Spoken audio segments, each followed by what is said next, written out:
Salut, j'espère que vous allez bien. Alors pour cette vidéo, je vais vous montrer les mangas que j'ai lus pendant cette période de confinement. Donc on commence tout de suite.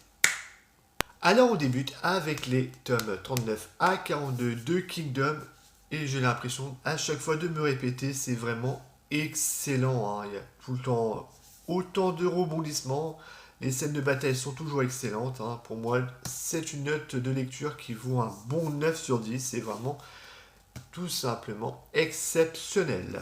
Alors on poursuit avec les tomes 23 à 32 de City Hunter, donc le manga culte de Tsukasa Ojo. Alors en définitive, City Hunter est un bon manga, mais c'est clairement pas une réussite totale. Alors je m'explique.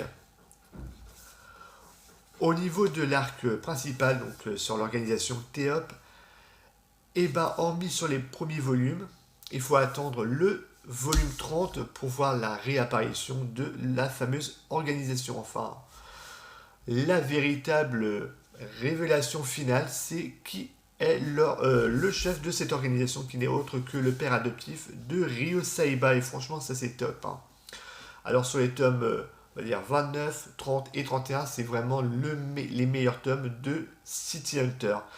Et le tome 32, on cumule deux histoires plus ou moins dispensables, hein, qui se terminent de façon... La fin est bien, mais n'est pas non plus extraordinaire. Donc c'était un bon manga. Mais pas non plus un chef-d'œuvre.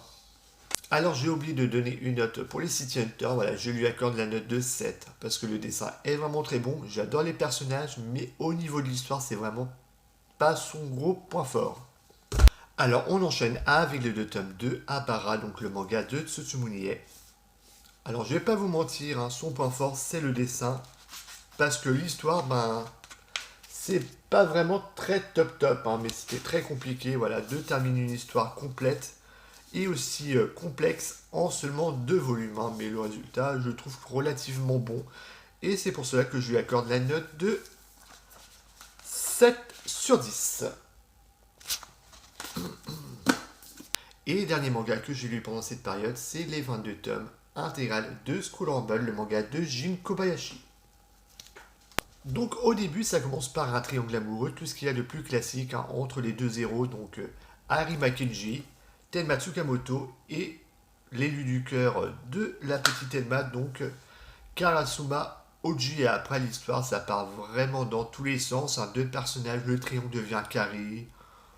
Et ça part vraiment dans tous les sens. Le gros point faible du manga, hormis le dessin qui est vraiment pas terrible, hein, mais on s'y fait quand même, hein. C'est sa conclusion qui est plutôt très décevante, hein. N'empêche, voilà, que School Rumble, c'est un manga que je lui attribue la note de 6,5 sur 10, hein. Il y a des côtés positifs, mais la fin, dommage. Donc voilà, cette vidéo est terminée. J'espère qu'elle vous aura plu et moi je vous dis à la prochaine. Ciao.